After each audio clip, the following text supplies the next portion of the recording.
Awesome. Take two. All right. Good afternoon. Good evening. For most of us, it's a little bit late in the evening. So I just want to let you know this will be a great wealth of information and very valuable to everybody here. I just so overwhelmed and thankful that you all chose to join us tonight. And I guarantee you, it's an event that you will walk away with a wealth of information. And you'll be able to literally leave this event and be able to make actual financial moves. And it'll grow you in a way that what my hope is that we're able to just, talk more about technology and just know more about the future and what's coming. So welcome. This is Blockchain. Put your money where the hype is. All right. So this fellowship that I'm a part of, started by Antoine, who will introduce himself shortly, is the Black Lifestyle Advocates for Culture and Knowledge organizing fellowship established in 2020 and presented by Planned Parenthood. This fellowship has taught me so much about, honestly, who I am, what I do know, what I need to learn. And I've grown so much just in my experience as far as it pertains to advocating for legislature, for human rights and women's rights, and just learning more about Planned Parenthood, the organization, and what they offer. If you're on this call, Planned Parenthood is so much more than you could ever imagine or get from sound bites on the news. And so I definitely implore you to go to their website and definitely PPTNM on Twitter. Their Twitter is amazing, has a wealth of information. So with that, I will move on to our housekeeping. And I believe Ari is going to handle this piece, or Antoine. Either one.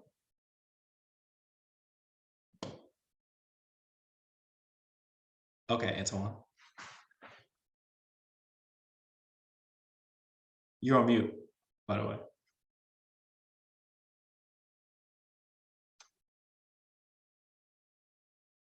Still on mute.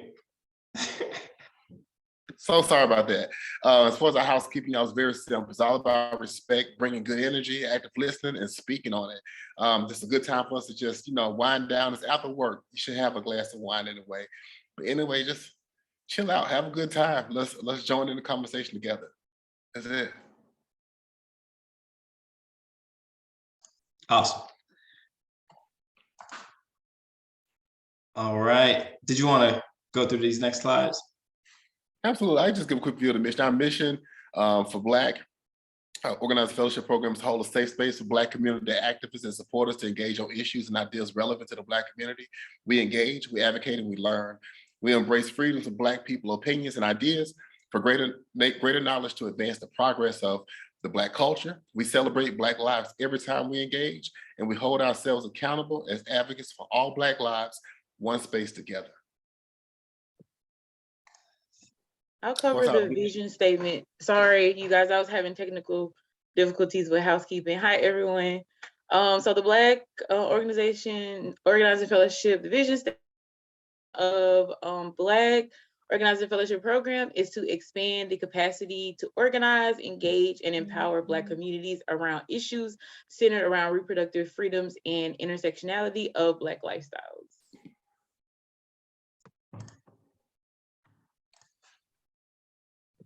Okay, so the founder. So Antoine Dandridge is the founder of Black Lifestyle Advocates for Culture and Knowledge. He kicked this off at the beginning of 2020. Just head first, everything in.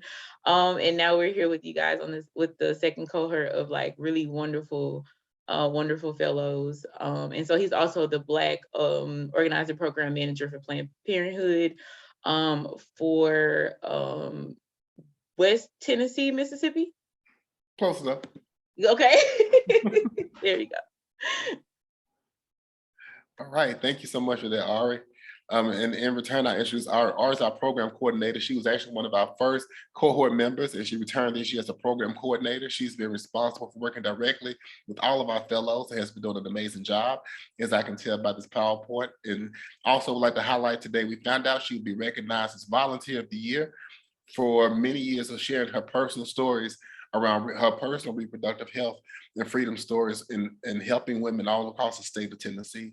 So we congratulate today Ms. Ariane Blanchard, BSP graduate and alumni, a student at Lane College, where I met her. In our leadership team interns, we have Kayla Collins. She's holds a master's degree in public health, and she's our graduate policy associate. She's also an alumni of the first cohort along ARIA, and she was part of our 2021 cohort. She's absolutely amazing. We're so glad that she's back with us. And we have our newest intern, Kaylin Bailey, who is our community engagement graduate intern. She's been working with us on both our C3, C4 sides of our campaigns, as well as our Black Organizing Program. Kaylin and Kayla will be starting our first ever Black Action Council, which will be actually doing on the ground work in our communities. We're grateful for their work, and we're glad that you're here with us. And now we're introducing our fellows. So this year's cohort is Ashley Jones. She's our nurse. She has a master's in public health. She's our reproductive education and advocacy fellow. And we have Reverend Frank Johnson, master's of public administration. He's our environmental justice advocacy fellow. He's as well as a city council candidate. And Keyshawn Pearson, who's presenting tonight, Mr. Cool himself. Has a project management certification. He's the Economic Equality Advocate Fellow and a project director for the Poor People's Health Campaign. So Keyshawn, we're gonna turn it over to you. Thank you so much for what you're doing tonight. Let's do it. Awesome, appreciate you. I'm glad we got to introduce basically the cohort members, the leadership. These are people that I work with very intimately, and the people that pour into me and the work that I do and allow me to really be myself, as well as help to bring this information to y'all tonight. So I'm glad you got to see who they are. So now we're just gonna jump right into the event, and so blockchain is why we all are here tonight. Is, you know, to really learn more about what it actually is, what it actually means. You know, some people think it's a video game, some people think it's a Bitcoin, some people think, you know, it's a million different things, there's a million different ideas out there. And one thing it is not Forex, okay? It is not anything to do with Forex. It's an entire different idea. And so the reason why I believe you should pay attention to blockchain is because it's basically like if you were born in the 1900s and somebody told you like credit cards are coming, right? Back then, it was the furthest thing from your mind. But if somebody told you credit cards was coming, you know, and in our community, one thing that I've noticed myself personally is that our community is seemingly always behind technological advancements, right? So when the stock market and credit became major influences of wealth back in the 1970s, early 80s, you know, it's just now that entrepreneurship is reaching our communities, and, you know, the knowledge of business is as pervasive as it is, which I'm sure Chris Taylor could tell you all about, being a serial entrepreneur himself. But what I also want to do and encourage is that our community as a whole, you know, take a grasp of technology and technological terms and information before it's too late, before there are hundreds and thousands of other individuals who are reaping the benefits when we could come in on the early part. Sorry, somebody. But that's my goal here, is that we give you a real understanding of what blockchain is, a real understanding of what cryptocurrency is. Okay, Keisha, hold on just 1 second. Can everybody please mute your mic? This is recording and somebody's mic is hot. I can't tell. Thank you. And y'all, we stand. Reverend Frank. Yeah, mute Frank mic. Let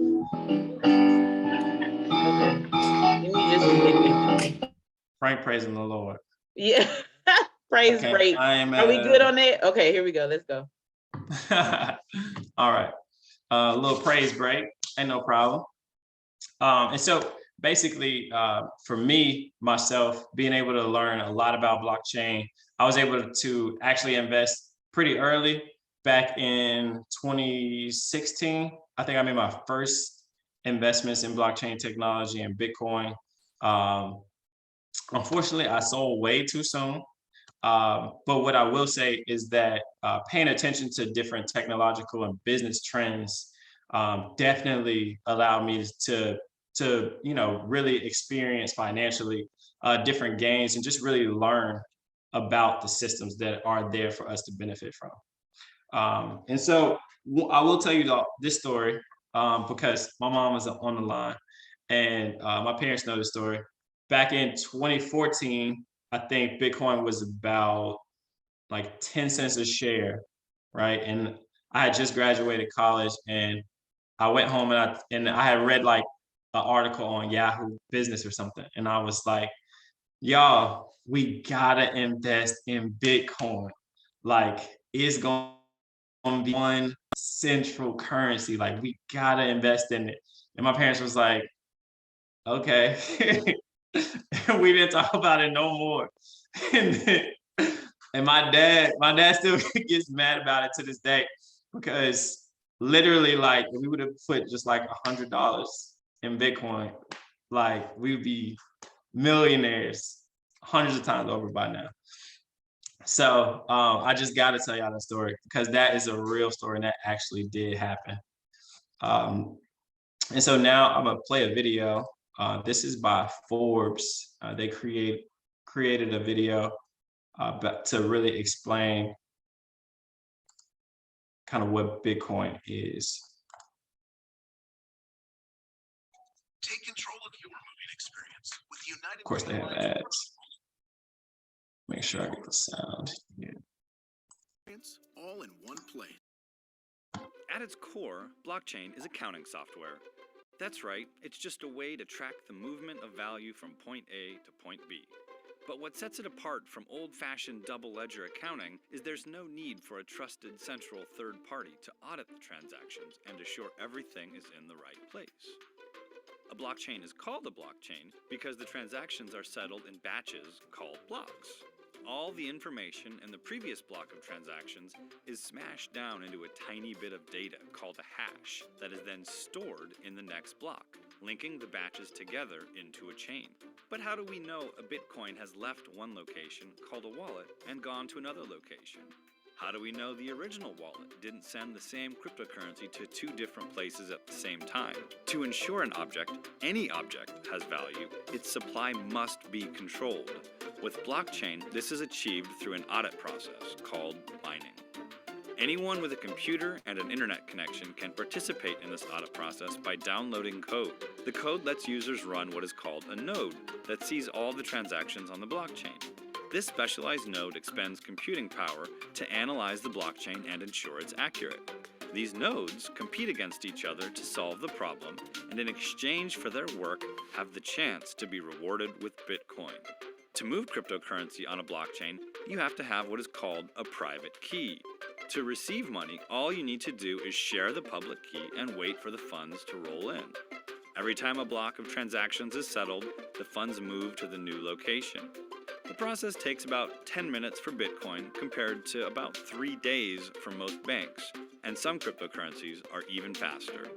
With 30 million Bitcoin wallets alone in existence and 8 billion people on Earth, cryptocurrency has the power to become a true global currency and change finance forever.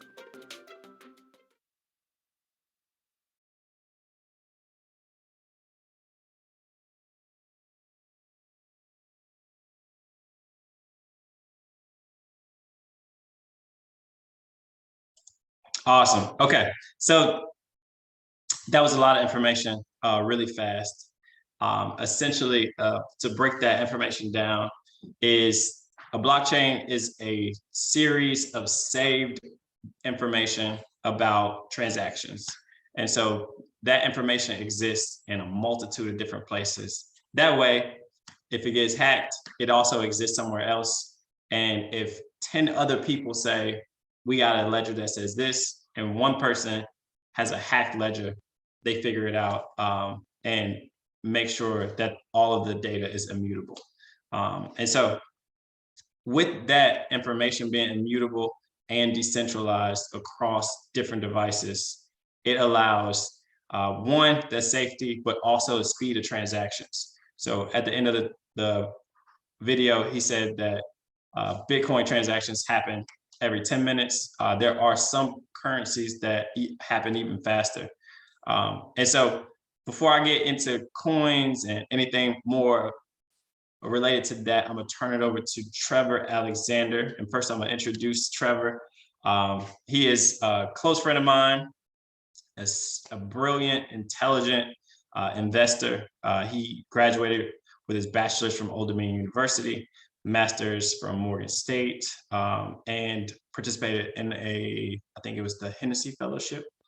And so he is phenomenal, has made a lot of money, but I don't want to sound like what you hear on TV, but he's a brilliant guy and has a great heart.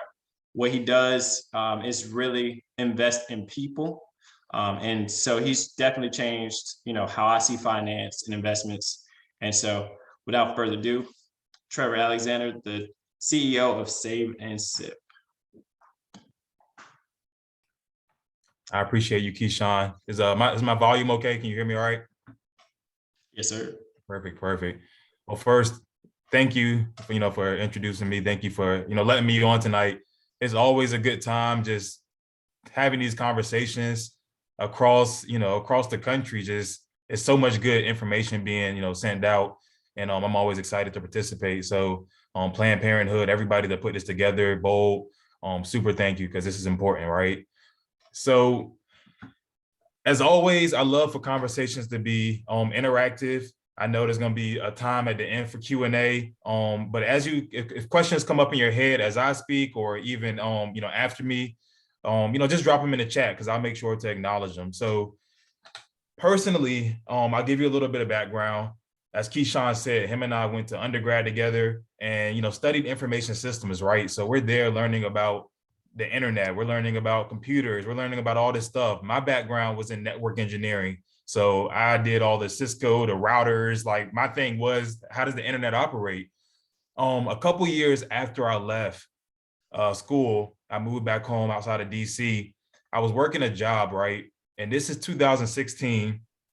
And I never forget, my CEO, the boss came in. It was a small company. He came in and he had these big machines. They looked like Xboxes. And he took these machines and said, Trevor, go plug them up. Plug them up, give them electricity, plug in the cable so they can get on the network. And I had no idea what they really were. They were Bitcoin miners. That was my introduction. He was like, if you don't get these up in like 3 days, I'm going to fire you, actually, because he wanted to make money. And so I'm like, well, what is this Bitcoin stuff? And that just opened up a whole different world to me, from that side, right? It was 2017 afterwards. And that's when we really saw our first big spike where cryptocurrency went mainstream. That's when Bitcoin first hit $20,000. Today it's at about $45,000. And because of my love for, money and finance and, coupled with my background of technology, this is the perfect recipe for it. And, all of us get to experience a new currency, right? No other generation can really say that. If you think about it, over the past 150 years, our parents, our grandparents, great-grandparents can never say that a new currency was introduced into their world, and it's a new currency that's been working. Bitcoin is 14 years old. It's 14 years old. It's never been hacked. The blockchain has never been compromised, and people are actively using it. And I don't think that we should take that lightly, right? Because there were people that took the internet lightly. And it's not a bad thing, because it is not easy to understand. You're not expected to understand all this stuff in a week or a month or a year. But it is worth looking at, it's worth having these conversations about, and it's worth investing in if it makes sense to you. And I'll talk about some of my investment philosophy. So to define what a blockchain is, in my own words, it's It's exactly what Keyshawn said. I know it's my words, but you did a great job, Keyshawn. It's a series of connected records. Like, think about it. Who in here is in a group chat? If you're in a group chat with some friends or family members, drop the word chat in the below, right? So if you're in a group chat with 10 other people, and I'm in a group chat with my 4 siblings and my parents. If my mom says, "Hey Trevor, make sure you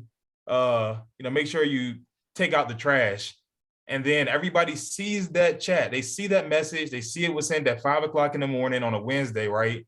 And then I go back to the house and say, "That wasn't sent out. What are you talking about?" And all of my family says, "Trevor, it's here." There's no way that you're right and all of us are wrong.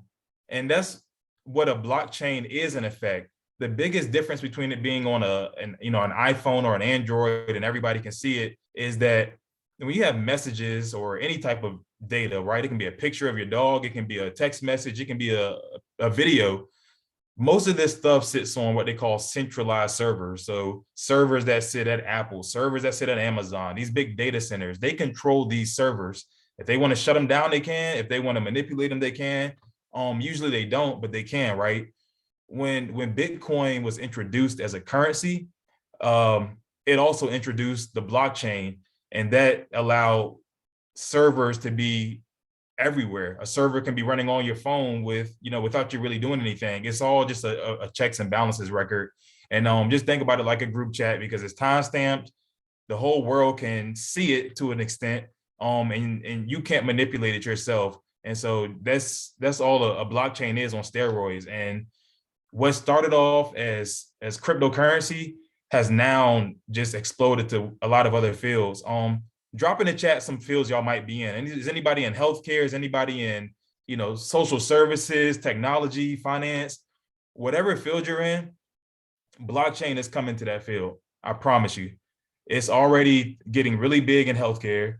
It's already getting really big in real estate. And all it allows, like, for example, if you go to buy a house, you gotta go through a title person, you gotta go through a mortgage lender, you have to go through maybe an additional bank, an underwriter. There are so many parties involved in real estate, right? That sometimes documents can get mixed up. Oh man, let me get my contract back from my realtor and send that over to my new landlord. It just gets messy. And the blockchain helps with a lot of those processes that are just getting old, right? And that's why the governments are looking at blockchains as well. So that's what a blockchain is. Key, do you want me to keep going or you want to stop for any questions?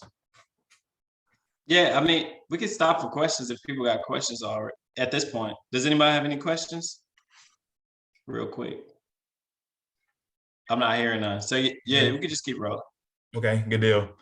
All right, so what is a cryptocurrency? A cryptocurrency, break down the word. It is a currency. A currency, and it can be really difficult, right, to wrap your head around this new concept of money that you can't see.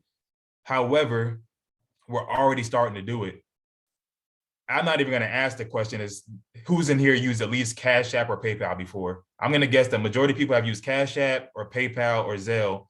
And when you look at Cash App, all you see is a number that you're sending or that you're receiving. So we're becoming more and more familiar with sending digital money that's sitting in a bank somewhere. And cryptocurrencies have now just allowed money to float around on the internet the same way that an email floats around. You can think of cryptocurrency as an email, except that is money. Nobody controls the email system, but I can send an email to Keyshawn, whether he's in Tennessee or whether he's in Africa or London.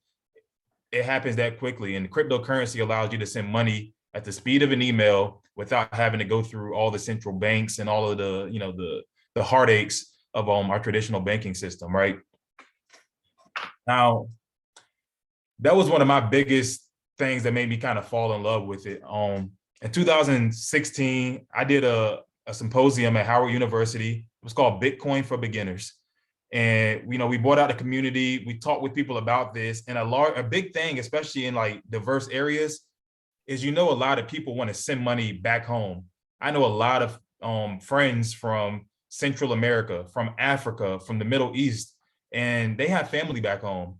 And if they want to send their family members $1,000 or $5,000, it takes a while to do it when you start sending money outside of the United States banks, and then they charge you a lot.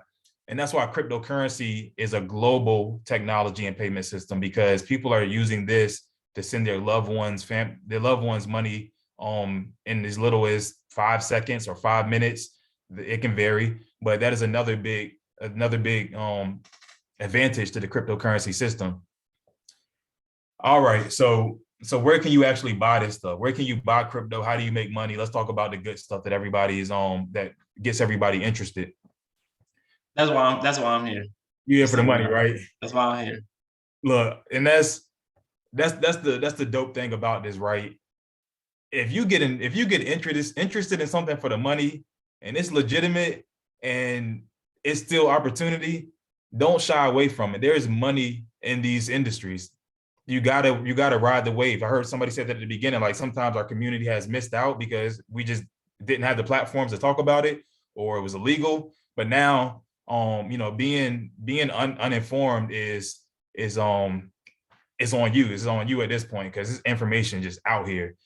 Where can you buy this cryptocurrency at? The largest places that you want to go, they're called exchanges. Exchanges are simply like marketplaces that allow people to facilitate a cryptocurrency back and forth. So when you think about an exchange, I want you to think about like a market, not like a Walmart, but like you walking through a farmer's market, and some people got apples, some people got oranges, some people got, pineapples. If you go to a market with $10 and you want to buy some apples, you can probably get you a bag or two of apples, right? And now let's say the apples are Bitcoin, but then you want to take some of your apples and trade it in for oranges. Well, your best place to do that is probably stay right at the market, go over to the orange person and, barter with them, work out a deal. Exchanges work the exact same way. And I'm going to give you a list of, 3 or 4 of the biggest exchanges, the biggest legal United States cryptocurrency exchanges, where you can go in as little as 10 to 15 minutes, sign up, get an account and start buying crypto. So write these down if you're interested in getting in crypto or are looking for more exchanges. The biggest one is Binance. Binance US is the largest US cryptocurrency exchange. They were a global company. They are a global company, but Binance is really big. Number 2, they're probably almost as popular, if not at this point, is Coinbase. Coinbase is personally who I use even more than Binance. Coinbase is based right out of San Francisco. They have an Apple app, Android app. You can go online. You don't need to use your cell phone. But this is another place that you can go buy some cryptocurrency. They even give you like $10 free in Bitcoin if you refer a friend, and that friend buys $100 in cryptocurrency. And I'm gonna just make an offer right here tonight. If anybody signs up on Coinbase and refers me, I'll invest 100 of my own dollars so that you get 10 free dollars in Bitcoin, because I'm always investing in Bitcoin. So I'll drop the info for that later, but we all get free money on. Let's go. Yeah, Let's go. that applies for everybody on the call. If you're on Coinbase, it's only for new Coinbase members. I'm pretty sure of that. So if you're already on Coinbase, you might be counted out. But if you're new, refer a friend. So Keyshawn, hold me to that. The other couple exchanges are FTX. I've heard good things about them. I don't use them as much, so I can't talk a lot, but they're legitimate. And also Kraken.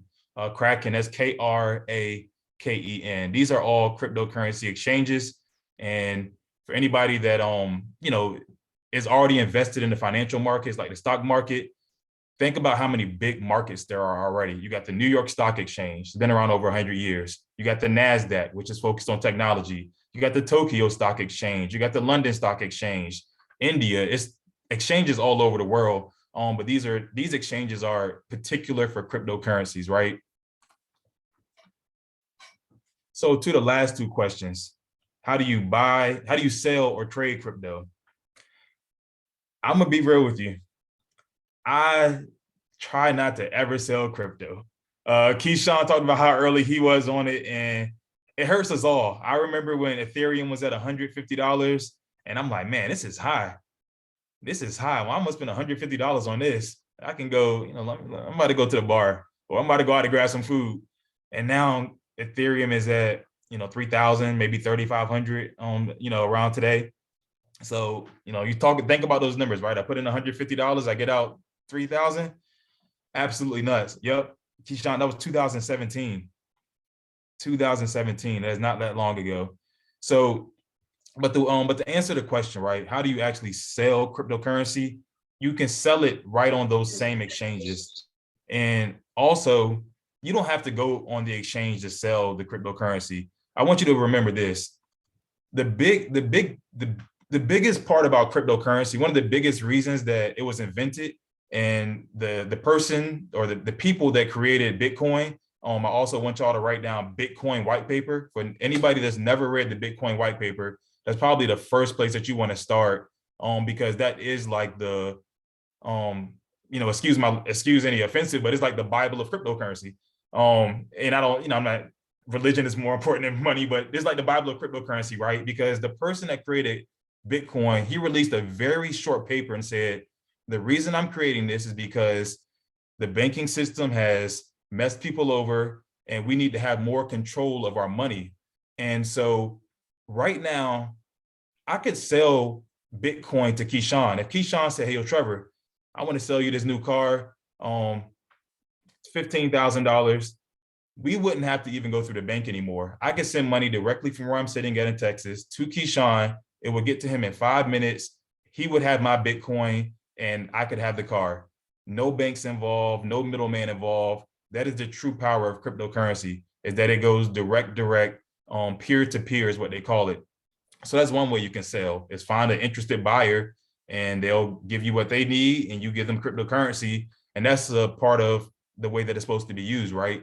But the other way to sell it, if you're trying to get it off more quickly, then you will just go directly to the exchanges, the ones that I just named, and you will sell however much you're willing to sell on the exchange. And what the exchange does is convert your cryptocurrency back to US dollars, and your account is connected to your bank account. So that's the order. Your bank account, you connect it to the cryptocurrency exchange, so you can send money into your exchange, buy the cryptos you need, use it as you please.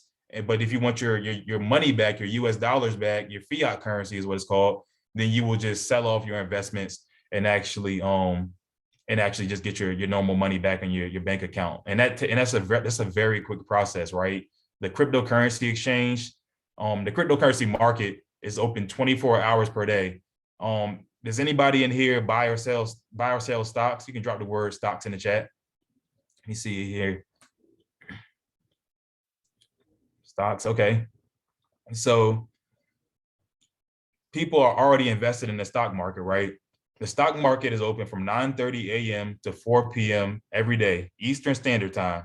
That's when the stock market is open. It closes like when we get off of work, basically, and it's not open on the weekends. The cryptocurrency market does not close. It's never closed. It operates around the clock. And a great thing about that is it's liquidity. Liquidity is how quickly can you turn an asset into immediate cash. And so stocks are highly liquid. If I want to sell $1,000 worth of Tesla, I can sell it in a minute. If I want to sell $1,000 worth of Bitcoin, Ethereum, Litecoin, Solana, some of these different cryptos that I'm going to mention here at the end, those can be sold within minutes typically, because there's so much volume. There's so many people doing it around the world that you can get your money back. So that's the two ways to sell it: to another friend or family member or business partner, or on the exchanges. One last piece about the selling piece, and I want to make a good note of this, because it was a situation I was just in. You do not have to sell your cryptocurrency in order to get cash back. You can take a loan against your asset. So, for your house, for example, somebody might have a house and the house is worth a certain amount. You don't have to sell your house. All you have to do is, go take a loan against your house. You can take a HELOC. You can take a line of credit. It's almost like if I got a pair of Jordans and they're worth $500, do I have to sell my Jordans to get $500? Or can I take my Jordans to Keyshawn and say, yo, Keyshawn, I know you got some money, bro. Hold on to these $500 Jordans for me and just let me get a $500 loan in cash. I take that $500 in cash. I do what I need to do with it. And then when I repay Keyshawn, I still got my Jordans. I'm always big about holding on to your assets, because once you sell them, they're gone.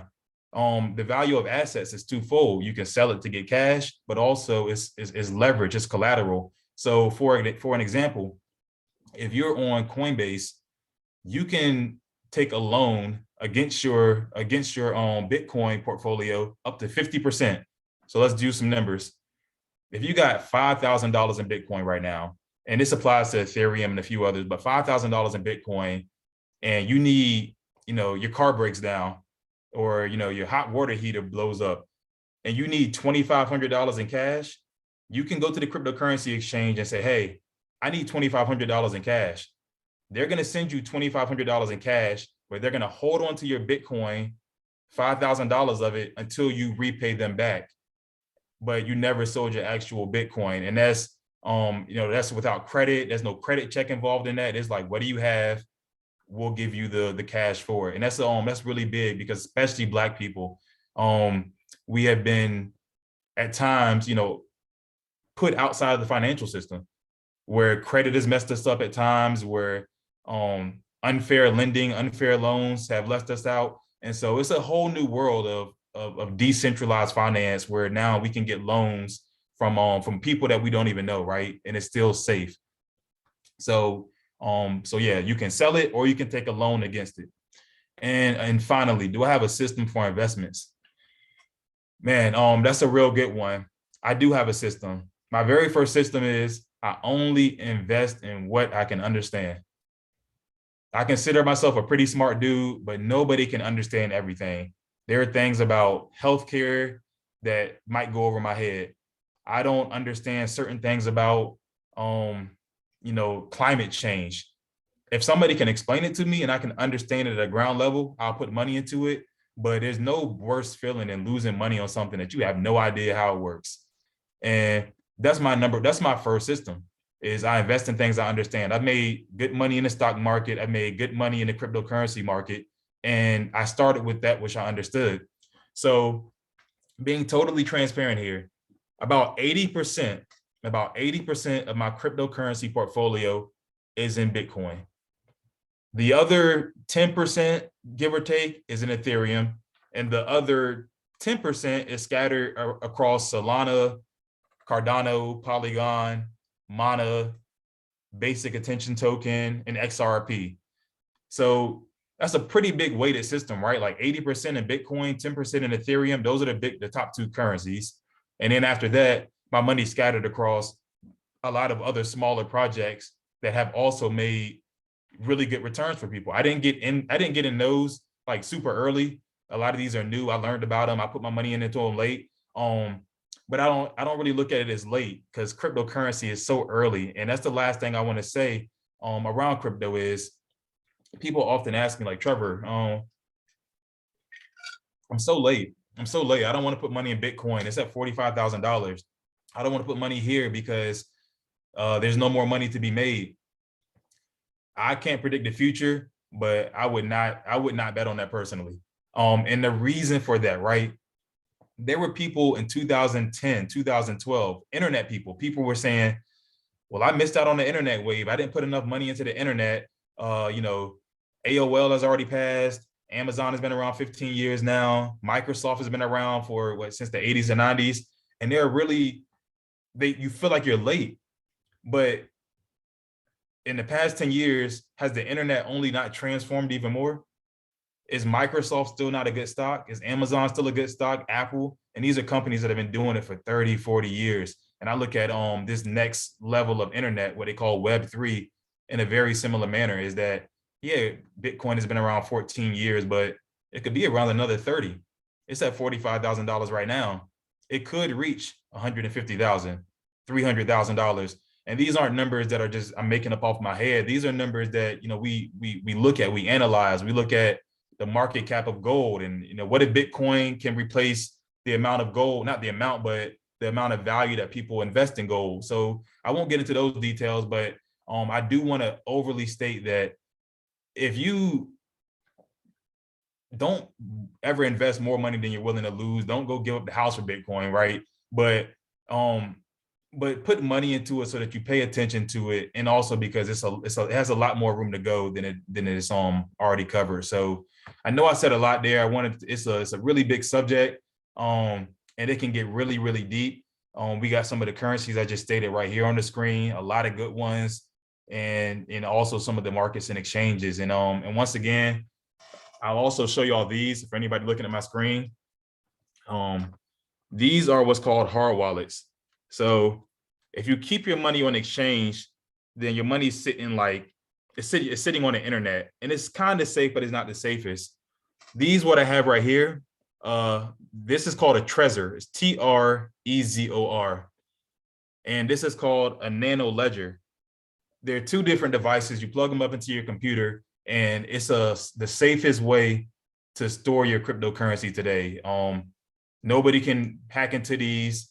It's tried and proven. So basically it's like a wallet that you carry inside of your pocket, but instead all of your cryptocurrency is on here. But even if I lose this, I still know a password to go to retrieve my cryptocurrency. So these are okay. You can buy them off of Amazon. You can buy them off their websites. But I wanted to not forget about that. So I'll stop there. But take crypto serious. It's a big opportunity.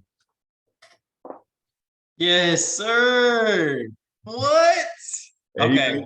you got me Bruh, talking. I'm not gonna lie. Like I'm just like blown away. I did not know everything I knew right now. So I think one of the main things that I took away is one, it's still super early. Two, I can get loans without giving away my Bitcoin. And then three, basically with these devices, my crypto can be safe. Right. Perfect. All true. Okay. Awesome. So you mean the money on the internet you can bring and hold in real life? You can make it physical with this device. Yeah. Okay. In a sense, the when you send Bitcoin from a Coinbase or from an exchange to your hard wallet, it's literally stored here. It's like plugging it into your computer and you'll see it pop up and it'll say, hey, you have this amount of money on your wallet. But now it's off the internet, so it can never be hacked. But all three of your points are exactly correct, Keyshawn. I hope everybody was able to write that down. Awesome. Okay. Thank you, Trevor. You are the man. And y'all, this is what Coinbase looks like. This is the website. And it has the assets. And so if you download it, I'm gonna have Trevor come back at the end and tell us how he's gonna give us money for signing up. Not me, because I'm already on Coinbase, but anybody who would like to create a new account. All right. And so without further ado, I will introduce our next guest, another professional in this space, the Chief Strategic Officer for Lost Village, Non-Fungible Token Project, serial entrepreneur Chris Taylor from Norfolk State University, currently residing in California. I mean, this man is in everything from fashion, fitness, crypto, finance, just whatever you can think of. Chris got some kind of company that's involved in it. And so without further ado, Chris Taylor, everybody. Keyshawn, thank you. Trevor, amazing presentation, man. Hard to follow up. A lot of good gems in there. So how's everybody doing? As Keyshawn mentioned, my name is Chris Taylor, graduate from the Norfolk State University in Norfolk, Virginia. I got my bachelor's in IT, so I do have a background in IT, and I have a master's in IT management.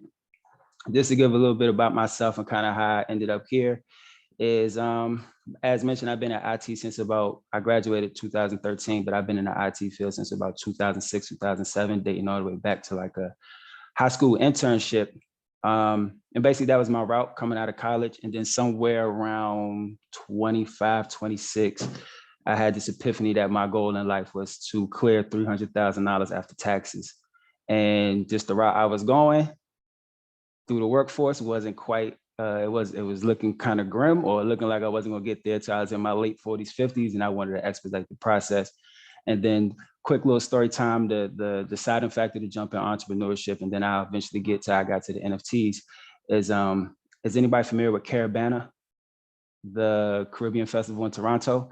So it's 2016. I'm sure everybody had an amazing summer of 2016. So it's 2016, me and the homies going to Toronto. I put in my PTO hours, and my boss made a big deal about it. And I was upset, I was crushed. And at that moment in time, I was like, yo, working for somebody is a dub. I'm not with somebody telling me when I can and can't leave. So at that moment, I decided I got to figure out how to work for myself or make some side money or just put myself in a position that I wouldn't need a job. And I don't really have any passions or hobbies that I can monetize. Obviously, I have stuff that I like to do, but none of them that I could essentially go to a talent that I can monetize. So at that point, I just started saving money. And I felt like when an opportunity came across my path, I'd be ready. And 2019, it started off. So 2019, I ended up starting a e-commerce e-tailer for luxury fashion, for emerging luxury fashion brands. I'm doing that since 2019. And since then, I just jumped in a lot of different things. I have a trucking company. I'm in the CBD and cannabis space. I'm in a juicing company. I'm actually partnered with, or I have an investment with Angela Lee from the Breakfast Club. So I'm just in a lot of different facets. And then in about 2019, 2020, I jumped in the stocks, crypto space, and then early 2021. That's when I jumped into NFTs. And then as I've been saying, entrepreneur, trying to figure out how I can make some money in these spaces. Me and the homies got together and was like, let's start our own project. So now we're here. Salute. All right. And so I got a couple questions for you, Chris, here. So just walk us through these. Okay, for sure. So Keyshawn and Trevor, you guys both was pinpoint on how I would describe a blockchain.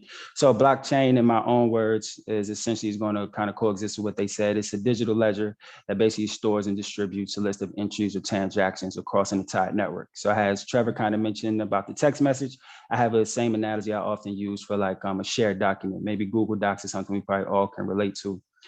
So with the Google document, any changes you make happen in real time, right? And it's also tracked. So we can see who made a change, when they made the change, and what was changed.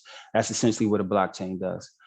So I'm very familiar with the Ethereum blockchain. Obviously, that's probably the most, not probably, but it is the most popular blockchain when it comes to NFTs. And a very popular program that we use is called Etherscan. Etherscan allows you to see anything that's ever happened on the Ethereum blockchain. You can see transactions, you can see people's wallet addresses, you can see smart contracts, you can see any type of chain data through Etherscan. So right now, if Trevor or Keyshawn have a crypto wallet or a wallet that exists with Ethereum, I can look on the Etherscan. If I know their wallet address, I can see how much Ethereum I got, any transactions they made, NFTs they bought, sold, traded. I can see all that on Etherscan. And that's due to the blockchain concept. Is any questions with that? I know we probably brought this up already with Trevor and Keyshawn. Does anybody have any other questions in regards to blockchain?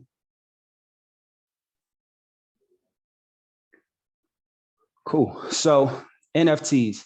For a long time, this is a question I couldn't answer. It was one of them things I just kept telling people, like, you just got to do it. You just got to jump in. You just got to jump in. And I still struggle trying to explain exactly what NFTs are. And it's not always a definition. It's more so people trying to find the value in it, right? Because oftentimes you hear people talk about this JPEG, where I can just screenshot the picture and make it my profile pic. Like they reduce NFTs to a social media profile pic, and that's not what it is, right? So the best way I can explain it is it's a one-of-a-kind digital asset. It can be purchased, but it can't be replaced with anything else. So an example, let's take the ideology of a one-of-a-kind baseball card. So I have a one-of-a-kind baseball card, and Keyshawn has a one-of-a-kind baseball card. And let's say we make that switch and say, all right, Keyshawn, I'm gonna trade you. Now, although we still both have one-of-a-kind baseball cards, those two baseball cards are unique in itself. They are not the same thing. That's what makes something non-fungible, right? It's something unique and it can't be replaced with anything else. It's only one. Something that's more fungible that we can think about is something like physical currency. So going back to the same concept of trading, if I have $1 and Keyshawn have $1 and we exchange dollars, we both still have $1. I know that sounds crazy, especially if like you're not too familiar with that. I'm explaining it now and it makes sense to me, but I know it can be hard to make sense, but that's what an NFT is. It's something unique. It's one of a kind. You can't trade it for the same thing.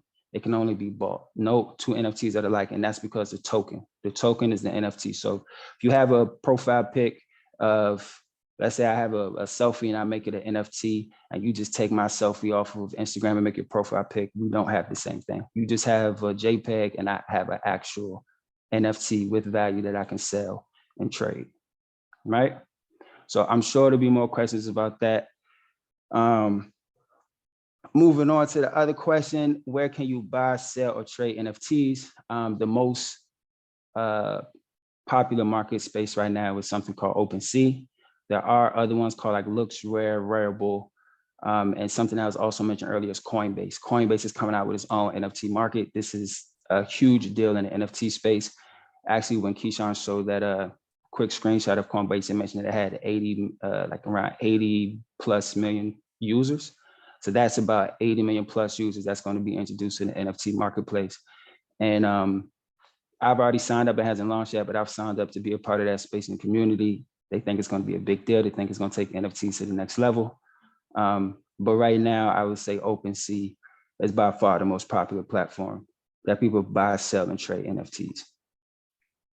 Right. So a huge topic that everybody tries to figure out is, how are NFTs valuable? How do you choose what is, what's not?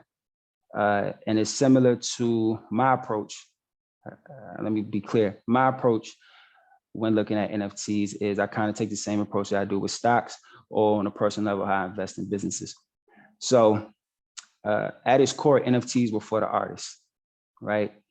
When I first learned about NFTs, it might have been late 2020, early 2021, and it was very artist centric. It was seen as a way for artists to finally be, have a better way to monetize their art. Oftentimes, we know artists are very much creatives and they're not too involved with the business, and somebody who's very business savvy come in and exploit their artistry and figure out how to make more money than the artist. But the NFT space has created a way for artists to monetize their art and continue to get royalties over, with it over time. So with that being said, when I look at an NFT project, one of the first things I look at is who the artist is and what team they're a part of. The same way you do with a stock. We all have confidence in Apple because we've seen what they created and built over time. The same thing can be said in the NFT space. You'll see an artist, see what team he's a part of, and a part of that team, you'll do some research and you'll see what other projects they've done in the space, what other projects they've done as a whole. And the reason why this is important, because it's something in the NFT space called rug pulls. And basically what a rug pull is, they'll get you to buy an NFT and then that's it. And something that's huge in the NFT space now that I'll talk about next is utility. And what utility is, let me explain it like this.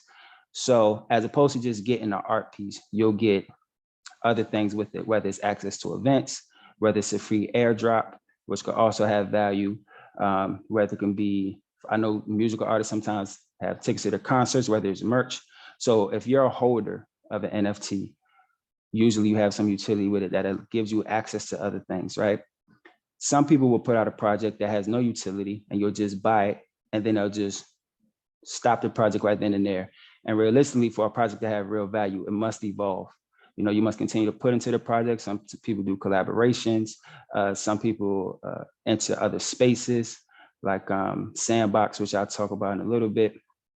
So those three things are key: who the artist is, the team they're part of, and if the project itself has some utility. And it's something called a roadmap. Most of the time when people have a project, it'll exist on Twitter.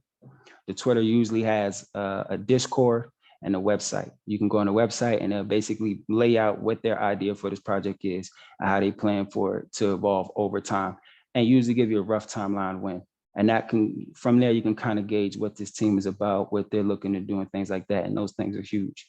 And then the last thing I always look at is a community that is looking to build. The NFT space exists mostly on Twitter, right? That's where you'll find a whole bunch of information. That's like, as I said, you'll get access to the website, you'll get access to Discord, and you can really see just by engagement who those people in the community are. Now, double back. I know I'm saying a lot, please stick with me. Double back, remember I mentioned Etherscan. So sometimes you can look at who certain people are interacting with on Twitter, and a lot of people have their wallet name as their profile name. You can go see what type of projects that person has in their wallet. It's a little trick I do sometimes. So if a person has a lot of high value NFTs in their wallet and they're engaging with a project you're looking to get involved with, that's a good indication that this project may be about something, right? So you peek over there and say, oh, their wallet's worth about $100,000 and they're looking at this project. that's getting ready to launch. Let me see what this project about and see how I can get in here.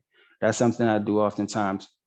But yeah, those are how I determine what projects are profitable. And to add on to that, something that I always like to teach people who get into NFTs. First of all, as much as you read is really something, and I mean it's genuinely, it's really something you really won't understand until you get involved with.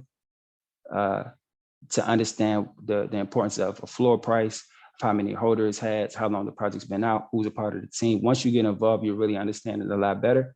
But one rule of thumb I use when it comes to purchasing NFTs, if you can afford to, is you buying threes. And the reason you buying threes is because, like stocks, NFTs have prices and they fluctuate depending on a couple different things. So something I noticed, a pattern I noticed, that when Ethereum goes up, the floor price of an NFT goes down. What the floor price is basically the base cost for that, right? So if a floor price is 1 ETH, I think ETH might be at like $3,200 right now. That's the cheapest you're probably gonna be able to purchase that NFT for. Sometimes when Ethereum goes down, the floor price of that NFT goes up. And that pattern, right? So something I like to do is I like to buy in threes. So when you buy in threes, let's say you buy a project, you buy 3 NFTs. The reason you do this is because you can sell one NFT to get your money back, to make your money back. Once you make your money back, at this point, you're playing with house money, right? When the NFTs start to fluctuate or rise, then you can sell another one and you can sell your second NFT and you can make more money. That third NFT is the one that you hold. Similar to how Trevor said he doesn't sell. Projects I believe in, what I consider blue chip projects, I don't sell, I hold them. And which that third NFT that you have, if you have the ability to do so, you hold it. And if you believe in a project, you just watch it go. Right? Some projects are worth 100 ETH. We've seen, I think Odell Beckham bought one for like 3 million. I think Jay-Z has one, Jason Derulo has one. Everybody is in the NFT space, and a lot of different things make this make the value of an NFT fluctuate. So you always want to hold onto a project you truly, truly believe in. So if you want to get into the space and you can afford to buy 3, that's just a rule of thumb I like to use, is buying 3s. And then last but not least, is this the last question? Oh no, I'm sorry, this is the last question. Will NFTs have any value in the next 5 years? I think history just shows us that it will. If you just look at the history of technology and digital assets as a whole, they never really seem to become obsolete. They normally just evolve. And we can look at that with social media. We can look at that with the banking system. We can look at that with rideshare, shopping. It's no real digital asset or practice or anything I can really think of that just fell off the map. It just evolved to something bigger and better. And NFTs will definitely do the same thing. It won't look like what it looks like now. I'm sure, I think somebody mentioned it in the chat, it's already digital real estate. Entertainers are using, you see a lot of big businesses behind it. Even if you go, it's a website where you can buy Ethereum names, you'll notice that a lot of celebrity Ethereum names are gone already. The validation for contracts and authentication process, I think it's going to just change transactions as we see it today.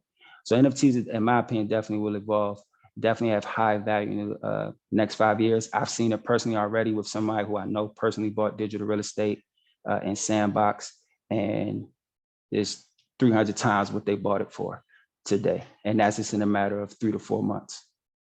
So I encourage everybody, it's definitely really, really early. NFTs are definitely in its infancy stage. I encourage everybody to do your research, find a project you believe in, and get involved and just hold and wait for the bull run, because it's definitely going to happen. The NFT is definitely going to, I think, explode in the future, and it's going to be, it's going to change the way we do transactions and authenticate a lot of products. And then last but not least, briefly about my project, Keyshawn mentioned it. Just being blatantly honest, we always seem to be the last in our community, whether it's by design, whether it's by our own doing. We just seem to be late to the show. And I experienced this. I think everybody has the Bitcoin experience. I first heard about it in 2014. I don't even think I was really I don't even know if I had the money to make anything really happen, but I first heard about it in 2014. Obviously blew it off. I always seen stocks and cryptos and all these different, I seen it as a rich man's game. I didn't think it was really a space for it until you had some real money in your pocket. It's not until later on, probably like 2018, 2019, that I realized you can take $10 or $100 or $1,000 and make it tens of thousands or hundreds of thousands of dollars. I know somebody personally who came up crazy during our whole Dogecoin rush, which is ridiculous. Because it's a meme coin and have any utility, but that's a different story. But I know somebody who took advantage of that. But something like that was the introduction for a lot of our people into the crypto space.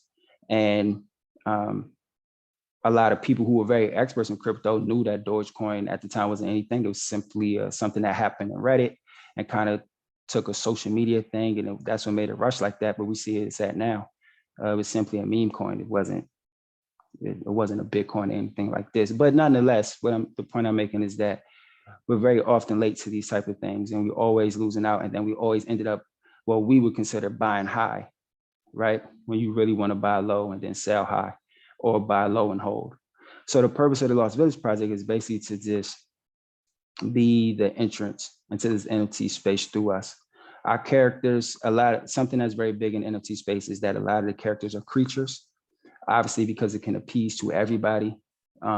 It's not a white or a black thing, or it's not a race thing, because it's just a creature, right? It's a cat, it's a robot, it's a zombie, it's a stick figure. It's just a lot of projects you notice are like that. A lot of the more popular products, you know, to stay away from any kind of race or anything like that. But for us, that's not what we wanted to do. You know, we wanted to make a project that looks like us, that reflects us, people we know, people we look like, who we look like. And we're super excited about it. So we also have something with this project called Lost University. And with that, you'll have resources to learn about Web3, crypto, NFTs, a bunch of different things involved in this space, and where you fit in this space, whether it's as a pure artist or whether it's as an entrepreneur. So we're currently building it out now. One of the biggest things is, a moment of transparency, is building our community, which I mentioned is very key, because something that's cool or something that you need to know about building a community is that you want people that's going to hold on to your project. That's what makes it have real value. That means people believe in what you're doing and where it's going. So that's where we're at now. We're looking to launch in maybe 6 weeks to 2 months. And I'm super excited about it. Hopefully, I see Keyshawn has it pulled up right now. So you guys check it out. Hopefully something you like, and let it be an introduction to your knowledge in the NFT and to the NFT space. So thank you. If anybody have any questions, please feel free to ask. Again, Keyshawn, I appreciate you, man. Thank you for having me. Yes, sir. Wow, what? Listen, now I know I had you talk, and I had both of y'all like talk straight through for like a long, long time, but y'all got so much information that people gotta hear. And I think it's just good to hear it like straight through that first time, and then you can go back and really kind of segment out what the positives were. And so what I wanted you to do real quick for me is kind of just walk through, I guess I'll pull up OpenSea again.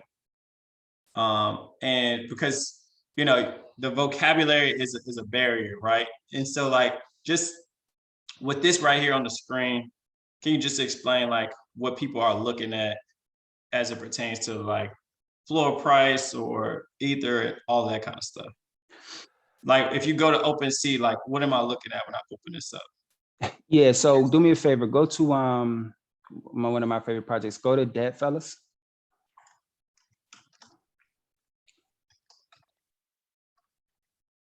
Yeah, it's that first one right there with the blue check. All right, so just stay right here. So Dead Fellas is an NFT, what we like to call collectibles. NFTs range from a bunch of different things. It's music, it's video, it's still images, it's gifts. It can be a lot of different variations. So what we call, or what I'm most involved in, is something called collectibles. So you see this Dead Fella project here. So the first thing you see is 10,000 items. That means there are 10,000 individual Dead Fella characters, so to speak, right? The owners, that means out of the 10,000, 6,200 people actually own an item, this is an astronomical, I ain't gonna say astronomical, but this is a very good sign, because you usually want your items to match or be about half your owners. That's a good indication of having a good project, because that means people are holding. That means people believe in this. I'm gonna hold it. So remember I said, people buying 3s, people buying 2s, right? You sell one to get your money back. Now you're playing with house money. So the fact that they have 10,000 items and they have 6,000 people holding it mean most people have 1 or 2 that they're holding on to. The next thing you see is the floor price. The floor price is basically what the minimum cost is to buy one, right? So just to give you a quick indication, I bought my first one at 0.13 ETH. And you see what the floor price is now. It's at 2 ETH. So this is going to fluctuate over time. It's been as high as, I think it's been as high as 4 or 5 before. And NFTs go through this moment called bull runs. So is this a moment? I don't know, for whatever reason, a bunch of people purchase NFTs and the floor price shoots up. And then it's something called a correction where everything shifts back to normalcy. And that also is a good time, a good indicator of what your project is about. Because during corrections, a lot of floor prices drop. But if your floor price pretty much manages to stay the same, that's a good indication. So this is just a graph of the sales and what they sold for. So you see this dead fella number 2106. It's priced at 2.2 ETH. You see who it came from and who it got sold to, and when it got sold. That goes back to me. This is the blockchain concept, right? You get to see everything that exists. So that's all this is all the sales that it's had. Amazing. Okay. Appreciate you. Awesome. Okay. And all right, so now we're gonna get to the question and answer portion. And I mean, y'all, like, ask whatever questions. No such thing as like a bad question. Just ask whatever comes to mind. I know I had a whole lot of questions, but a few things that I hope will help ground us before we get into the questions is education is the best wealth that you can acquire in life. No one can steal it when you are alive, right? So it's that valuable, right? And it's an asset that you keep with you. No wealth like education, and no poverty like ignorance. And so, that's a few words, but it's extremely powerful. And so in order to extract that wealth and education, that's why I have these 2 brilliant professional Black men here, so that you can ask them questions and they can help guide us all on our journey. So floor is open. Okay, you guys just jump in with your questions. If you already asked it and it's far back, feel free to ask it again. I'm gonna scroll through. And then if you're more comfortable coming off of mute, you're welcome to ask. Just, kind of keep it brief so people can jump in and just be, this is a safe space. It's very blackity black in here. This is the time to ask if you have questions, if you've been wondering, curious. Like he said, it's not such thing as a stupid question. And then if you don't want to ask, you can also go to the message thing and just give it straight to me, which is Ari, and I will ask it for you if you a little bit nervous. So what we got? And y'all not balling on crypto right now, so somebody got some questions. What's up? I like to jump in. First of all, I wanted to thank both Chris and Trevor for your contributions tonight. This has been awesome. I too started in crypto in 2017 with a friend of mine who was from Trinidad. And at the time, Donald Trump was talking about exporting folks who were not American citizens. He was actually moving his money over. If I get deported, my money would be safe. So I saw it also as a justice solution for folks, for financial justice. So I have to be honest, this is probably one of the best breakdowns I've ever heard of NFT ever.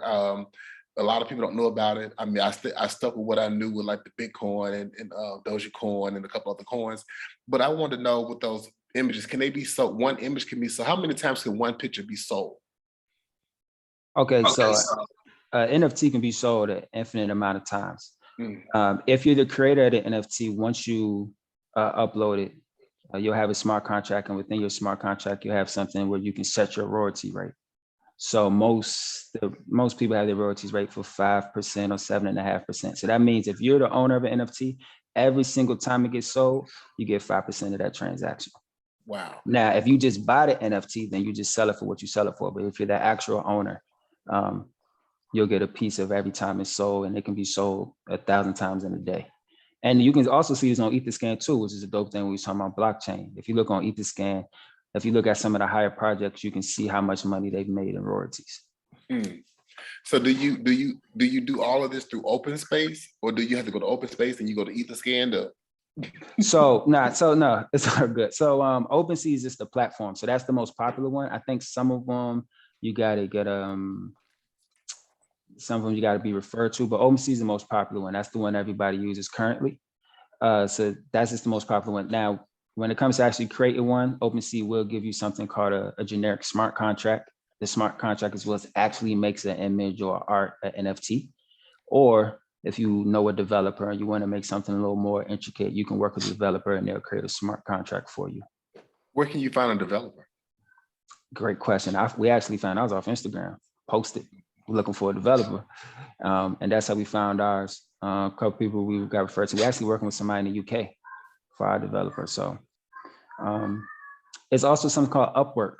I don't know if any of you are familiar with Upwork, but Upwork is basically like a hub where Like Fiverr. yeah, and you can say exactly what you're looking to do, and a bunch of people apply for the job or for your specific job, and you can work out the details through Upwork.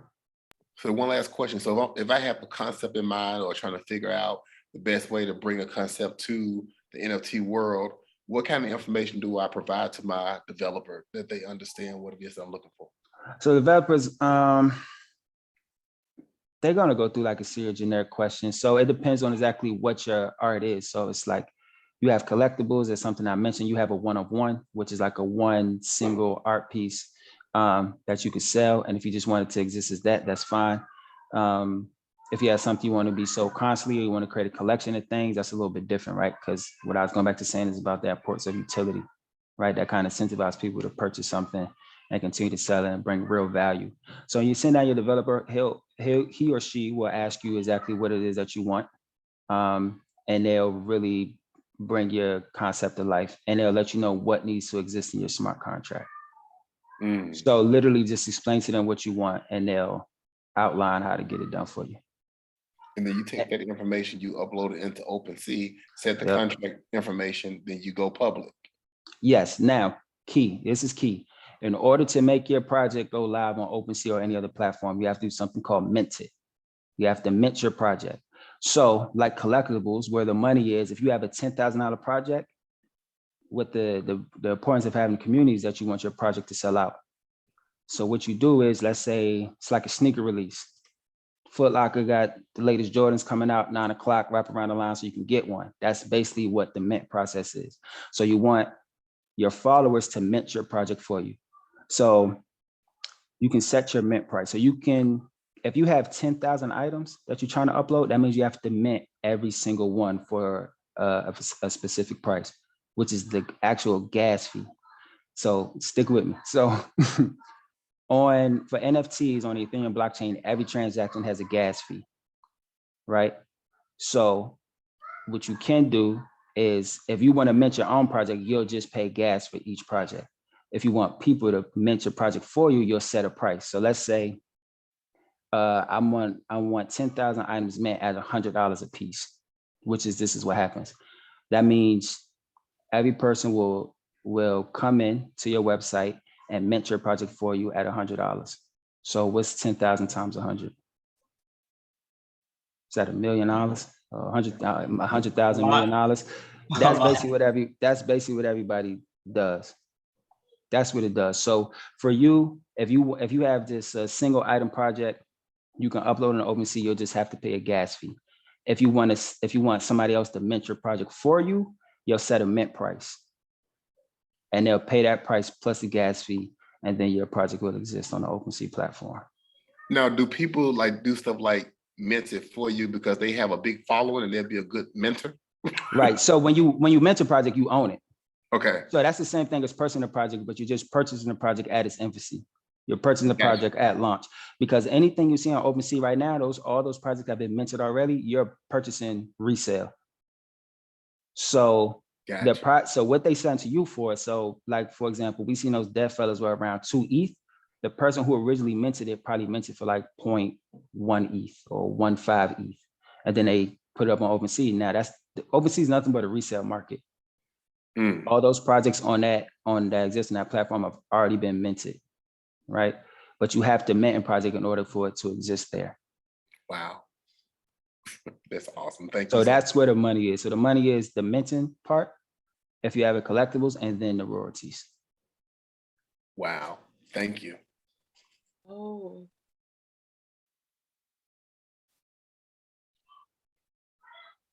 All right, my hand was next and I forget.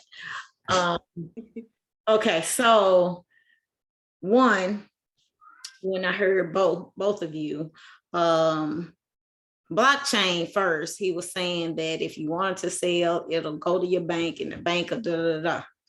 And then Chris, you were saying that you know, the NFTs, it's the same concept. So my thing is, what banks are y'all using? Are they like Black owned? Do you suggest certain banks? Because we don't want to keep being a part of a program or process of banks that don't do us right. So who do you have any banking institutions that you guys suggest, since you guys are doing this digital currency and all of that? That's a great question. So I'm sad to say that I don't bank Black, and that is not good, really. I probably bank with one of the biggest crooks out here right now, and that's Wells Fargo. I'm gonna be real. You know, a lot of Black people saw the news from a couple of weeks ago that Wells Fargo discriminately wasn't you know, approving our people with houses. So but I hold on to that for more sentimental reasons. The first bank account my grandma helped me open. Shameless plug, but I don't do any I don't have any primary Black banking. I did have an account with I believe Howard Bank, which is out of Baltimore, where I was at for 3 years. And I had also opened up an account and bought stock with Broadway Financial. I don't think they're headquartered out of Los Angeles. So to answer your question, that is the next step. I do believe that we do have to start moving our assets to these Black banks. I haven't, so I'm not gonna lie about that. But as far as the money being, you know, on the different exchanges and being on Coinbase, those companies they're all predominantly, you know, white or Asian owned as well. And they're, with our money sitting on their exchanges and their companies, trust and believe they're using our money in ways that, you know, to make money for their companies as well. So it is kind of tough to escape. But if you know, if you're serious enough about it, you can certainly bank Black and operate fine today, because it's a lot of strong Black banks out here now. Question. Yeah, I'm sorry. Excuse me, I have a question for Chris. I think he was Chris gonna say wanted to something. respond? Yeah. Okay. Oh no, I was basically seconding what he was saying, especially in the digital platform. So like, you know, you use a crypto wallet, and most of these crypto wallet creators aren't Black. So I use Coinbase. I think another one, forgot the name of the other major one, but yeah, I use Coinbase. So for a physical bank, I obviously always encourage Black bank. I know I have an account at First Union. I don't use it a lot, but just for the sake of my daughter, I have an account at First Union Bank, which is based here in Los Angeles. But in the digital space, yeah. Well, I was talking to my husband right here. Y'all can't really see him, but I was talking to him and I was like, y'all are so young and doing great things. And I don't want to keep repeating doing the same thing. And so with that information about Wells Fargo, I want to get into like Black institutions and supporting our own and getting into this. One of the things that I always ask Keyshawn, I don't understand how some digital I can spend. How do I go shop? How do I see the money? And so you guys did a great job with explaining each one. Yes. I've never, Yes. you know, kind of hearing it step by step. So Keyshawn, Yes. yay. Thank you for doing this for me. I appreciate you guys sharing your intelligence and representing us and doing so well. So thank you both. You want to add? Yes, and Chris, my question is this. I'm a pastor and Yes. I preach, and I want to know, is there a way for me to digitally save those sermons? You just want to save them? Well, I want to save them with the possibility of selling them, either myself or my children, grandchildren later on. Making them I want NFT. to preserve them and be able for someone to monetize them. Oh yeah, absolutely. So any basically like digital creation, I guess we would call it, you can create into an NFT. People do it with music. I'm not sure if they've done it with like movies, anything like that yet, but people do it with music. People do it with still images. People do it with GIFs, videos. So yes, you can create your sermons into an NFT. The most important thing about it is just creating value around it. So as you mentioned, like your children or grandchildren or anyone else in the family going down the line can continue to make money off of it. Because as I mentioned, something that's different as opposed to royalties in this space in the entertainment industry is that when you have royalties in the entertainment industry, they diminish over time. And so far in the NFT space, you know, the royalties last pretty much forever you set it for. Okay. All right. Anything else? There's enough black money on this call that I can get 10% from everybody. He's just So we pops up. Thank y'all. That's my mom and dad. great job. We can see that. Thank you. Nice Just to like meet y'all, mom and dad. I have a question Lanice got about. her hand up. Oh, sorry. Who did? Lanice. Okay, I'm gonna go. Go ahead. Good evening. Great presentation. I never understand any of this. So for me to understand like a quarter of it is hats off to you all, because I'm still a little bit lost. But I have a question. So it's been mentioned a couple times that, you know, Black people get left behind in this digital space, and then, you know, this entrepreneur and banking and financial sphere. But like Keyshawn could tell you, I'm probably one of the most skeptical people of like anything ever at all times. So I want to know what the risks are. I'm a little bit of an old school person, so I'm always like, what happens the day they turn the internet off, right? Like we've put all of this investment into the technological sphere, but what happens the day that the internet is over and it's back to 1990? Are we all broke now if we've invested in Bitcoin and NFTs? Like, what is the risk associated? Because I think there's a lot of advantages that are being said, but even in like the case of the stock market, it's always like it could crash, right? You could be a millionaire one day and be broke the next. So what's the risk associated with any of guinea this? pigs missing the step and they run and the wheel had to spin them the same way Karma does my enemies wishing. Move to We the having a capital. music break right now? A little hip hop. I don't know what happened. What's going on? I'm getting some Common and Erykah Badu love of my life vibes right now. I'm not sure what Okay, happened, but yo, that's just my question. Like, Okay. what's the risk, right? Again, because I'm like a super skeptical person. So I'm like, even when like a few months ago, you remember when like Instagram and Facebook went down and everyone had like a panic attack when it was like, what is going on? Like all my pictures are there, everything's there. Like, what if it's, so what's the reality of the risk associated with this? Yeah, and I'm sorry, I didn't introduce you right. This is Dr. Lanice Littleton, y'all. You don't have to do that, but thank But you. nah, you a doctor, so gotta give you your props. I'll let Trevor answer first, and then I'll have Chris answer that. Doctor, that's a solid question, and it's a good question for many reasons, right? You should never go into any investment like and not think about the risk. Everything in life has risk. I'm very risk averse myself too. Risk averse means I don't love risk. I'm pretty safe with a lot of my investments. So I'll approach this two ways, right?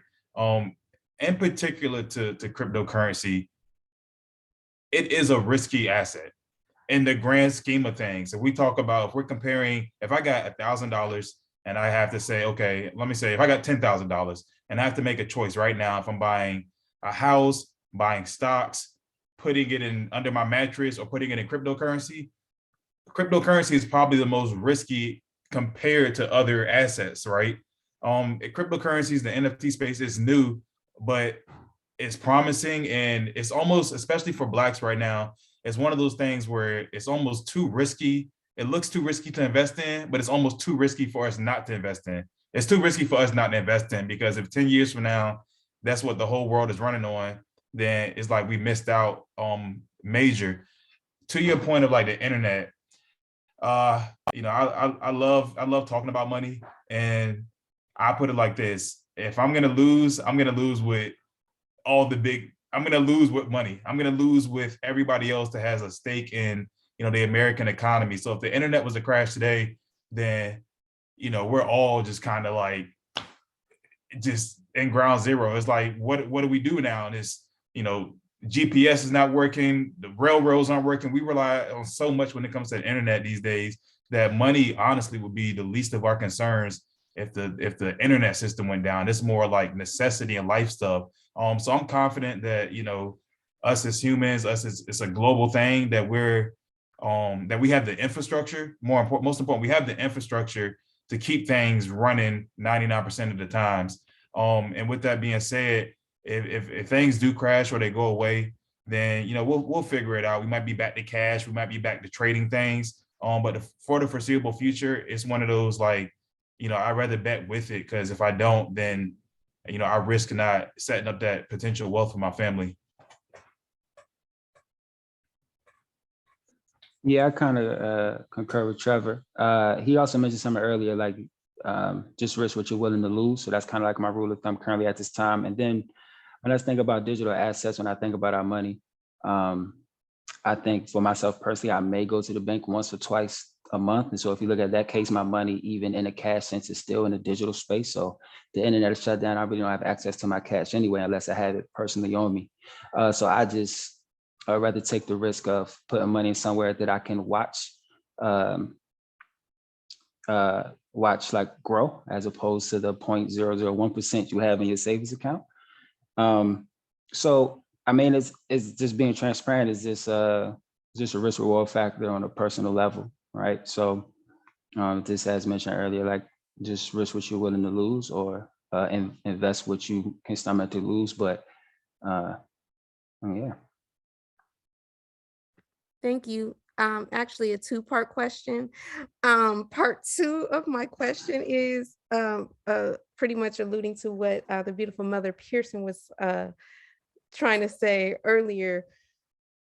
How do we corner a market that's not already Black? Like, how does that happen? Like, what needs to happen? Do there need to be like Black creators of cryptocurrency? And if that hasn't happened yet, like what needs to happen for that to happen? So again, my concern is like, how do you buy and support Black in this context if Black people don't have ownership of the space in the first place?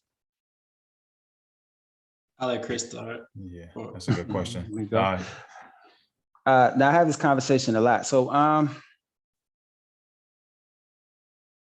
So when you say Black owners, do you mean in the platform itself or the actual art? I mean the whole thing. Like, if we look at a Black-owned bank, right? So if I open an account with a Black-owned bank, I know I'm doing business with Black people, right? And I know that serves my community. I know that in turn has a broader reach on servicing of Black people. But if we're talking about cryptocurrency, and are there Black people that create it, that own it, like how do you smartly go about creating sustainable wealth from a community standpoint? That's tough. I think that's a question more so that's community based, right? Hopefully some of us can take the money that we make on these platforms and put it back into our community and make it and create that cycle. I think we probably all know the statistics. I think how long does a Black dollar stay in the community? I think it's like 6 hours, as opposed to some of the other communities that last for years or months or days. So you have people like myself or Trevor, like you can go through him or work through him about creating wealth or creating another stream of revenue for yourself, and then we can use that money to invest into ourselves. We have somebody like me who has a Black-owned project. I have several Black-owned businesses. So is this more so about we have to create the wealth? Somebody eventually has to create the wealth and then create the platform. So who's tasked with that is a question amongst ourselves, whoever wants to take on that task of Now we have OpenSea, but now we have the Black owned version of OpenSea. Now we have this Black owned crypto coin that we all can invest in. So I think it just starts with investing in people that look like you and kind of just trusting in them and hoping they do the right thing to build the platforms that we can circumvent the Black dollar, and if that makes sense. Yeah, that's a solid question. And it really is two sides to it, right? A big report came out last month. People on this call might have seen it, and it talked about, once again, Black spending power. And Black spending power is now at $1.6 trillion is what the St. Louis Federal Reserve calculated. And also, I'm sorry, the Selig Center of Research out of Atlanta. So they said, Black spending power, how much we can collectively spend at people, is $1.6 trillion. That's a lot of money. That's a lot more than many major countries across the globe, right? And so our problem is not really as much our spending power. We're going to continue to increase our incomes, get educated, and things of that nature. But once again, as Chris just said, regardless of if these platforms are white, Black, Asian, Indian owned, is more so about just shopping with each other. That's been our most difficult task, is figuring out how to not let the money funnel out. And to do that, support Black projects. I mean, Chris just showing this project, Lost Villages. I saw a question in there earlier about how do we get our kids more involved. You show them projects like that. You help them buy projects like that, where that representation is so big, where we know different authors that are creating more books with Black children in it. Representation is so big. You can't be what you can't see. And so projects like that, I just wanted to make sure that got answered, one. And two, we hold each other accountable. I invested, I only hold one NFT project. Personally, I'm relatively new to the space. The first one I purchased was a Black tax and accounting firm, and they came out with an NFT.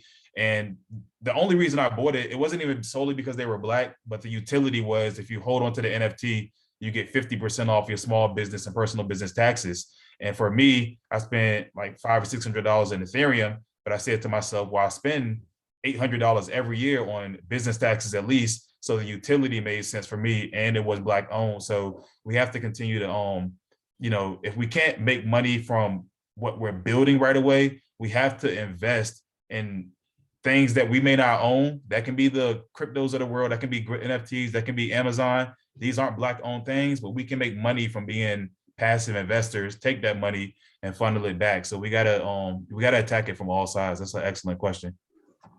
Absolutely.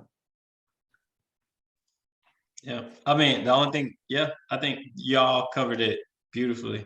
And it's a multi-pronged solution. It's communitarianism is a real thing. And I think the ideology behind it is one we have to adopt for our spaces to be able to grow, excel, and then use the wealth to create a future that looks a lot different and a lot more equitable than where we are now. But it's intention. We just have to be intentional about it. Like what my mom was alluding to, in selecting our banks and selecting the projects that we invest in. And so Chris already know I'm on a list. Okay, I need that. Definitely allow list. You definitely 100%. So yeah, that's what it's going to take. Did anybody else have any more questions before we wrap up tonight? Yeah, I had a quick question. Done. Oh, sorry. Go ahead. Oh, you good? So I had a question pertaining to the NFTs. Like my dad said, if he's trying to create his sermon as an NFT, how do we go about pricing it for people to mint, as in marketing? Like, how do we get it out to people so that they know the value that it holds? Yeah, that's a great question. It's kind of like up to the person, whatever like how we would market anything else, right? My team is going through the same thing and figure out how to get it to the masses and create value around it. Same way brands often use influence to kind of co-sign what their brand is. We just have to find a way. It can be amongst our peers. Obviously, you can say, hey, can you push this out for me? Can you push this out for me? Create noise around it, let people know that it's coming. But I wish I had a direct answer for that, but it's kind of like it's one of those things that everybody's trying to figure out how to get their project to create value, to make people create urgency. right? Make people understand that, hey, this is something pretty cool you should own, because NFTs can be a win-win situation. I can get paid and you can get paid. So I wish I had a direct answer for that, but it's just more so, it's kind of nuanced and how your approach is, and just saying, hey, this sermon is something you all need to hear. Gotcha. I appreciate that. No doubt, man. Okay, I have a question in the chat. Can we get Trevor and Chris's social media information so people can follow and connect with you guys? Thank you. I'll drop it in there. Thank you very much. Okay. So do we have any more questions from the audience or anybody before we start to wrap up everything? No? Okay. Thank y'all for y'all's participation. Y'all asked some really great questions. So my question is, I have two. The first one is a little bit about Mama Kirsten was talking about like money being tangible. So it is possible, as far as I understand, that you can transfer digital money to USD, but that's also becomes taxable, right? So can you talk a little bit about keeping it you know, like digital and avoiding that? Like, I know the laws are constantly changing, but just like a little bit. Yeah, so that's a great question. So, you know, what's being asked is basically, because cryptocurrency is so new, the government and governments all across the world have been trying to figure out, how do we make people pay taxes on what they've made, right? So let's say I have $5,000 in Bitcoin right now, and Bitcoin, it doubles in value. So now I got $10,000 worth of Bitcoin, but I didn't do anything. I put in 5,000, now it's worth 10,000. If I decide to sell $10,000 worth of Bitcoin, that $5,000 profit is known as capital gains. And that capital gains, the government, Uncle Sam, federal government wants, you know, 10, 15, 25%. And that's usually dependent on how long you hold it. I won't get too details, but usually if you hold it over a year, you pay less taxes. Regardless, they want their taxes, right?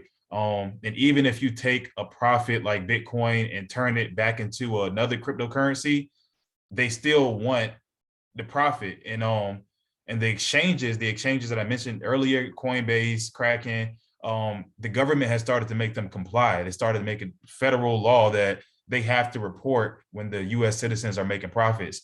So how do you avoid them? Look, I'm not gonna say anything on Zoom. Look, I don't know who owns Zoom, so I'm gonna relax, but I would say, if you make good money, whether you make if you make any money, I don't care if it's $10 or $10,000, be prepared to pay a percentage of that in taxes. Set 25% aside, keep it in cash. And now, if whoever your accountant is, I know it's tax season. If anybody's been on TurboTax, they ask you at the beginning now, did you buy or sell any virtual currency in 2021? They're looking for people to report their taxes. So you got to work with your CPA. It is very difficult to avoid the taxes on them. And personally, because many of us are beginners, I wouldn't even try to, because that's just not the game you want to get into. They're looking to catch people right now. They coming for their PPP loans too, just for the record. Okay. I was laughing because I know what Trevor was alluding to. So I don't know who owns Zoom, but yeah, I don't play with Uncle Sam. I had a contracting job back in the day, and I didn't know. I was doing government contracting. I didn't know that as contractors, you can get your full check and they'll take your taxes out. So I got a big payment that I had to end up paying Uncle Sam at the end of the year. So ever since then, I don't play with Uncle Sam. So there is little tips and tricks that different, expert CPAs can do, especially if you own businesses. And I've done a bunch of different stuff I want to talk about, but just a safe bet is just to pay them. Take that, as he mentioned, 15, 20, depending on how much you made, just take it out and just chalk up the L and just give Uncle Sam a portion. That's just your safest bet. Okay, thank you. And then my other question is, like with stuff moving towards the metaverse or whatever, creatives, like I have an interest in putting my work in the metaverse. So like, where's a good place to start educating yourself on how to turn those things into NFTs and then putting in that space eventually? Great question. I said it earlier. Try to, if you can find a project, maybe we can talk offline. I'll give Keyshawn my information. If you can find a project you believe in that's in the NFT space, just purchase one and it'll help you better understand the space. To start with, it's not one specific thing that I looked at. This is kind of like a group effort amongst me and my friends. When group chat, we bounce ideas off each other, but I really understood the space more once I actually bought my first project. I wish I could point you in the direction of this one specific place that gives you everything you need to know, but very generic answer, just do your research. As mentioned, I'll give Keyshawn my information, so please feel free to contact me if you need help walking you through the actual process of getting your NFT uploaded and how you can get involved in that metaverse space. But yeah, it's just Google.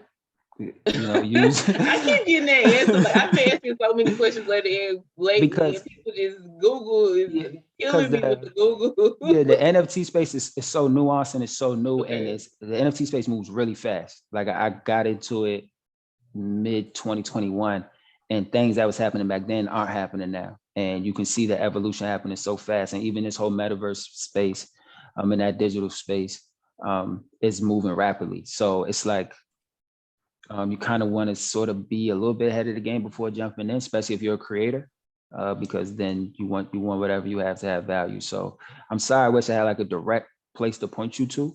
YouTube University is always my best friend.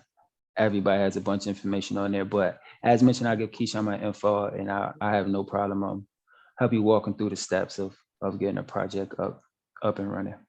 Absolutely appreciate it. So we have one question in the chat, and then we're gonna wrap up questioning. Ms. Pearson asked about you guys being able to access this information. So I'm gonna give with Mr. Bossman, Mr. Dandridge, and then we'll kind of like get that figured out. Because I don't think that we posted our virtual events, but this one is kind of one of those things I know y'all want to touch back and be able to reach out. So we'll talk about that, and then look in your emails from us, and we'll let y'all know where you can access it once we have got that set up. And so that is all the questions and all the input. And Keyshawn, I'll let you take it from here with the presentation. It's actually your turn, so. Okay. Okay. All right. So getting involved. So there's multiple ways to get involved. This is really Kaylin and Kayla's piece with the Black Action Council, what they've done a lot of hard work on, and that will be coming towards the middle end of April. Look in your emails for that. Direct action, door-to-door canvassing, lobbying, phone banks. And then ways to get involved locally, patient greeters at Planned Parenthood, telling your story, and then free condom giveaways in Memphis. And we send out this information in our newsletter, as well as in your emails, like updates on what we got going on in relation to Planned Parenthood, as well as the Black Lifestyle Advocates for Culture and Knowledge Fellowship Organization. So check your email. And then this is the contact information for Mr. Bossman and Mr. Dandridge. This is also included at the bottom of all of your emails, his email as well as his telephone number. So you can reach out directly if need be. Feel free to do so. All right, Keyshawn, now it's your turn. Back to me. All right. So being the project director for the Poor People's Campaign, we have a national call to everybody on this call, everybody out there. Over the past couple of years, really I would say the last 4 or 5, we've all been separately advocating and working for building a more equitable society in our silos, in our cities, in our communities across the United States. What the Poor People's Campaign National Call for Moral Revival seeks to do, June 18th, 2022, is to create a platform for us to collectively own a single moment before we move into the elections later this year in 2022. We want to bring everybody to Washington, D.C. We want to create a galvanizing moment where we re-energize and refocus and call politicians to cause them to put impoverished, poor people, low-wage workers at the center of their platforms. And so before we make those judgment calls and make those votes and cast those votes that are so important, we want everybody to meet us in DC and join together as one. We mourn those that we've lost since the pandemic started, but then also as we collectively re-energize for the fall. And so if you want to join either online or in person, go to poorpeoplescampaign.org /June 18. Thank you. Okay, back to me. Okay, so these are the events that we have coming up for the rest of the cohort, which ends in May. So we have Black Women's Health Protect Black Women event, which addresses reproductive justice. Coming up, we have the Black Action Council, as I mentioned before, and that's where you can get involved and get hands-on. And then, sorry, let me go back. Frank and Ashley, our fellows, will be presenting the Black Women's Health event. And then Kayla and Kaylin will be doing the Black Action Council, and that will be more hands-on, I think virtual and in-person involvement with that. And then we will have the Black Party, which is going to be a neighborhood canvassing event on the South Side at the end of April. And then we have the one I'm looking forward to, Dear Black Men, We're Listening, where we're going to invite some Black men that are making moves in the community in the Memphis area to speak about what they're doing in their personal journeys. So again, check your emails. Yeah. Also, I dropped the link in the chat too. Those Okay. events are listed in the chat, on the event in the chat. You can go and sign up for any of those events and you'll get emails with the Zoom links like you got today. All right, well, I think this was a great job. Thanks everybody. And once again, let's give a round of applause to Chris Taylor, Trevor Alexander, and our hostess with the mostest, Keyshawn Pearson. This was excellent, guys. I cannot wait to upload this video. Again, I'm Antoine Dandridge. It's been my honor to be a part of this event tonight. I was so excited about this one, and it's exceeded, any expectations that I could have had. You guys, y'all are seriously geniuses at what you do. And I hope and pray that you continue to educate others. And please let us know how we can support you in the future. If we need to do something like this again, or if you're launching anything that we need to be part of, we definitely want to support you. Thank you. All right. Well, having said that, Keyshawn, any round out in the final words? Yeah, I just really want to show my appreciation really to my friends. You know what I'm saying? Like my brothers, these are people who I look up to. And at the same time, they pour into me their knowledge, and I give to them what I can. And so it's amazing to be a part of a brotherhood of strong Black, intelligent men. And I thank you for your time, because these people make money every minute. So for them to take out that time means a lot to me. So thank you both. Yeah, that's much love. That's much love, Keyshawn. Look, man, it's so dope to see stuff come full circle. To think we met 8-9 years ago, and as you said, I know it's community, so you're around your people, and it's a strong thing. But when you're in those environments, when you're away from home, like when we met at school, it's like you're looking for somebody to connect with, and they say, "Yo, what's that other cool dude right there?" We're going through the same exact problems, and here we are 8-9 years later, still pushing the agenda, man. So appreciate you, bro. Absolutely. Thank you, Keyshawn. Yes, sir. Awesome. But with that, y'all, thank y'all for your participation. And thank you so much, Planned Parenthood, for the opportunity. Good night, everybody. Good night. Bye. Check your emails. Good night. Good night, everybody. Good night. Good night. Good night, Mama Pearson, looking 26. Thank you, boo. You're welcome. Wait, you on mute, love. You on mute. Antoine, I see your lips. Okay. Whoever's got the host, stop recording.